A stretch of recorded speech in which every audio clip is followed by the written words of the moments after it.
चौथा बड़ा मिथ जो शायद आपके जहन में भी हो कि मैं तो एक कम आमदनी वाला पर्सन हूँ, छोटा कारोबारी हूँ, छोटा दुकानदार हूँ, छोटा करियाने का मालिक, छोटा सा मेडिकल स्टोर, छोटा सा पान का खोखा, छोटी सी टक शॉप, किसी भी छोटे बिजनेस का मालिक हूँ। मैं कौन होता हूँ फाइलर होने वाला, मैं तो अभी उस डोमेन में पहुंचा ही नहीं। ये ख्याल अक्सर अफराद के जहनों में है। एक बात याद रखिए, छोटे से छोटा भी मेडिकल स्टोर का मालिक कम से कम एक महीने में 2.5 से 3.25 लाख रुपए की मेडिसिन खरीदता है।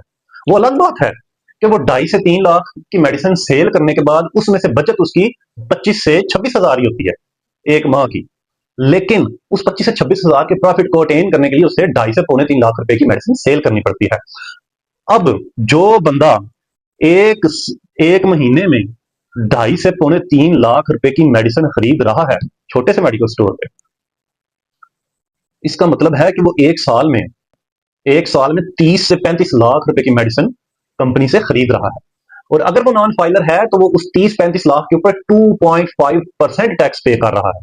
लेकिन अगर वो फाइलर है तो सिर्फ 0.5% टैक्स पे कर रहा है। 2.5 लाख रुपए का सामान उठाते हैं और एक साल में 30 लाख रुपए का सामान उठाते हैं, तो नॉन फाइलर होने की वजह से आप 75 हजार रुपए टैक्स अदा कर रहे हैं।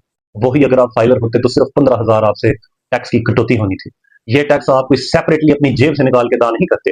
हर कंपनी की तरफ से आने वाले बिल के अंदर ऑलरेडी उस टैक्स की शमूलियत होती है। लिहाजा अगर आप छोटे से छोटे कारोबारी तबके से ताल्लुक रखते हैं तो आपके फायदे में है कि आप फाइलर हो जाएं। ज़ाहरी तौर पे तो आपको लगता है कि मैं एक इनकम टैक्स कंसल्टेंट को फीस अदा कर रहा हूं, मेरी जेब से चंद हजार निकल रहे हैं। लेकिन हकीकत में आप कई हजार और कई लाख रुपए की सालाना बचत कर रहे होते हैं। इसी हवाले से हमने कुछ स्मॉल बिजनेस ओनर्स के इंटरव्यूज भी इस चैनल पे अपलोड किए हैं, जिनमें हम रियल लाइफ एग्जांपल्स से साबित करते हैं कि कैसे एक आम छोटा कारोबारी तबके से ताल्लुक रखने वाला इंसान फाइलर होने से फायदा हासिल कर रहा है या नॉन फाइलर होने से नुकसान उठा रहा है। उन इंटरव्यूज को देखने के लिए हमारे चैनल का विजिट कीजिए। इसके अलावा अगर आप बतौर एक दुकानदार एक साल में 60 लाख रुपए से ज्यादा मालियत का सामान खरीद लेते हैं तो आपको सेल्स टैक्स का नोटिस आ जाएगा। आपको एफबीआर रिक्वायर करेगी कि आप फौरी तौर पे सेल्स टैक्स के लिए रजिस्टर हो, और फिर आपके ऊपर एक बहुत बड़ी जिम्मेदारी लागू हो जाएगी कि हर महीने सेल्स टैक्स के गोशवारे जमा करवाएं।